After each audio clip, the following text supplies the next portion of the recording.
ay galang sa mabuting balita.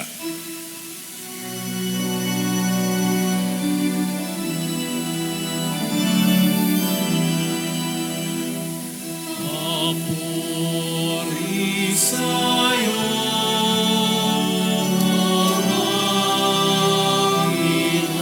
Panginoong Jesus. Masunuring Kristo Jesus, naghain ng buhay sa krus, kaya't dinakila ng Diyos, binigyan ng ngalang tampok sa langit at sansinukob.